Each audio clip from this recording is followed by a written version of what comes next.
Alright, it's been a while since I last did this.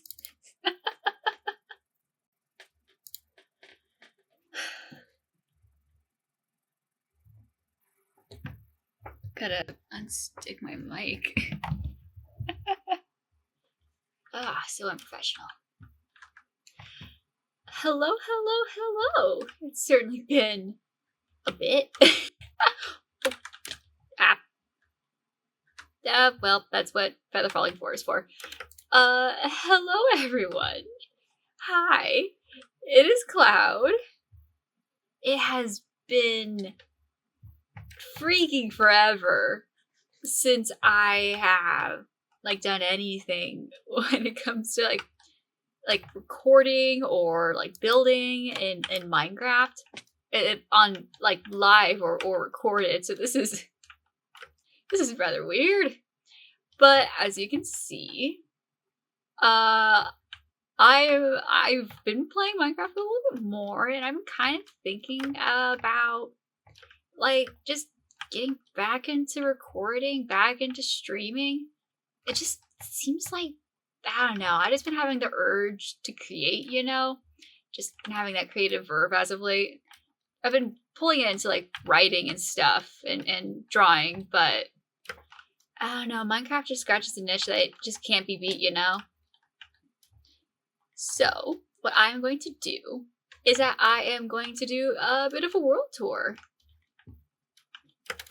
So, let's start from the very beginning. Spawn. So this is the spawn chunk. I have a couple automatic farms running. I recently collected the sugarcane and the bamboo.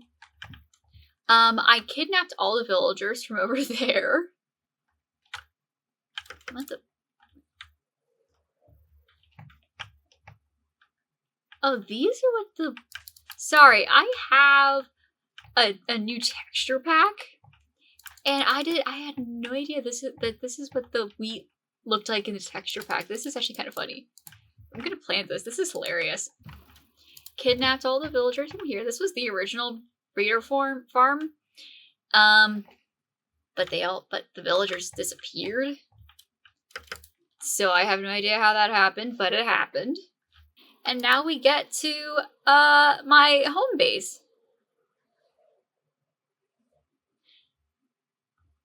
So, we have the dragon egg. I've defeated the dragon quite a few times at this point, so look at that. I've got some cute little dogs from like the forest over here, and these guys were a pain in the ass because I had to go really far to get them, and then I had to breed them up to get them to grow big again. Got another one down here. These are all the villagers that I kidnapped before they despawned. I've been using clerics a lot because I have a zombie farm. This used to be my storage area. I used to have quite a few copper golems. Oh, I didn't move everything over. Oopsies. This is my enchanting area. Gorgeous as usual. I always put a lot of effort into making the enchanting area as pretty as I can physically get it to be. So got a lot of books, got a lot of enchanted shit, potions, leather. I actually need to move all these.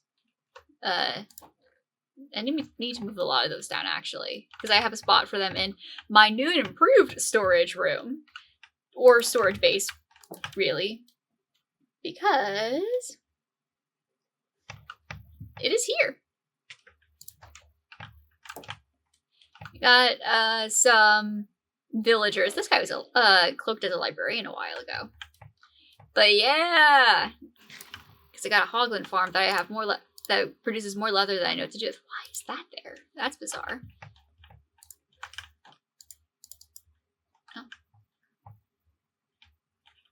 Oh, that was brilliant of me. I have a couple automatic smelters, because not using automatic smelters at this point is just absolutely killing me. Nope, I don't need to throw stuff on the ground. I have a trash can. I can just yeet. I have quite a bit of string because I actually just got that spider of I didn't get a spider spawner. I found one, which is right here. Okay, it was running earlier and running really, really well earlier. Like, look at all this. I had a pretty good amount through here. But yeah, I found a cave while digging this out, which, by the way, is one of my most favorite things. And this is entirely built for my little lady. This is Orly. She is one of my happy ghasts. She is my first happy ghast. And my second happy ghast is right over here. This is Adeline. I love how this texture pack has like a really neat texture for wood. I don't know why it's doing this, but I kind of like it. And it only happens on this side of the wall, which is pretty neat.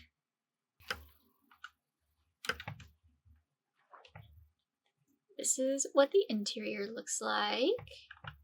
These are taking, I had no idea how long it took copper to oxidize until I placed like copper down to actually like get it to oxidize. It takes freaking forever, you know? But also I didn't show the interiors over here. So that was a mistake on my part.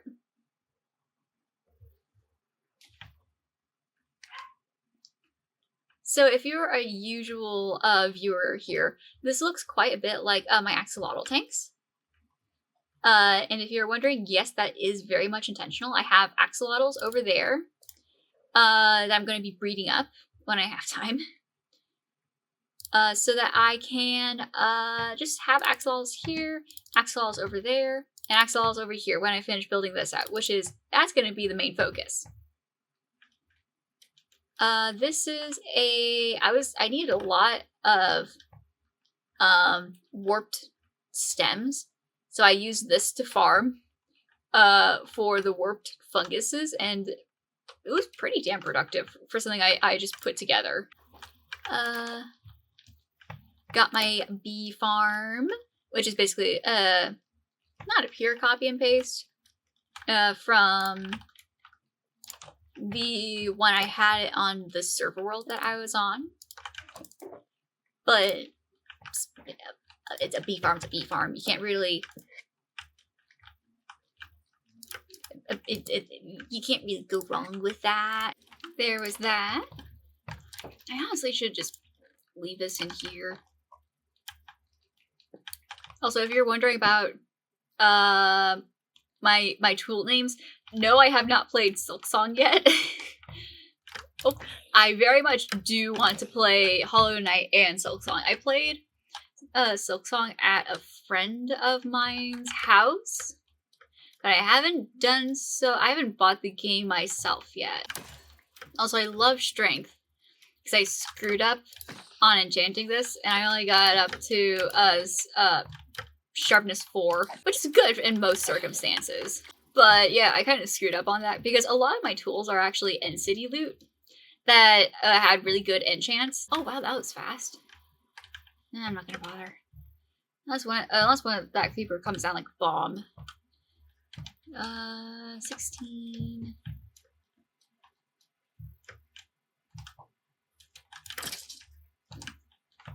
That guy missed entirely. And this is what I do. This is literally all that I do when it comes to digging this giant hole. Would this be faster with explosives? Almost certainly. Will I be doing that? Absolutely not. My question is to not,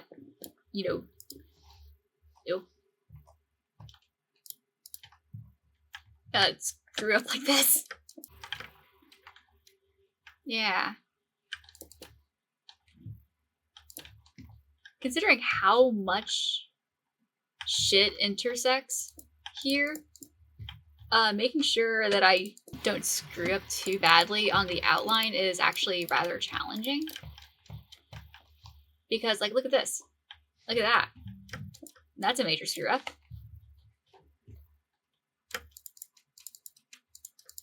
Ah.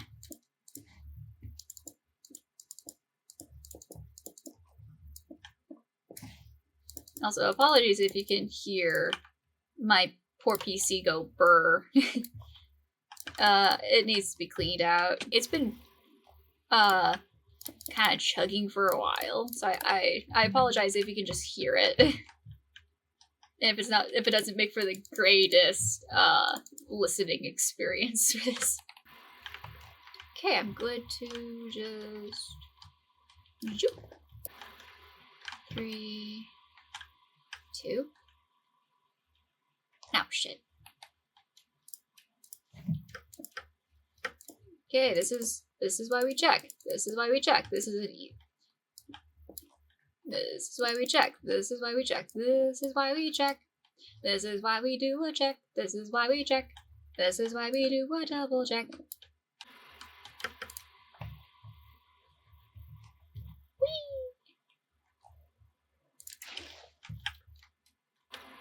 Oh, right, my plan. So each of the gas pens that I've built so far have had a giant tank that is also going to serve as homes for axolotls, because I love axolotls. I love them so much. What I am going to do for this one is that there is a specific generation mini biome in 1.16 that got removed after 1.16, and it is called the magma ravine, where there's like a bunch of obsidian and magma at the bottom of an underwater ravine. And I just loved that idea because each of my tanks have an underwater biome as their focal points, basically. The one over there has a river biome theme. The one over there has obviously a coral, warm ocean biome theme. And so this one is going to be... Okay, so for my sanity, I am going... The rest of this, however much I end up getting done in this play session, is going to become a montage. And I am going to just listen to some television shows. And that is what we're going to do. So editing me is going to cut out all of the noise. So montage, go.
think that is a good place to stop for now. I've made a damn good amount of progress, if I do say so myself, and I'm pretty damn happy about how this came out. I'm really loving how much cooler the tones are in this little nook of the area.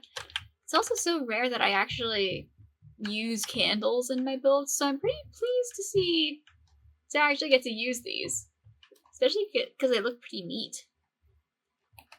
Some walls, because I'm planning on having some water up to at least here.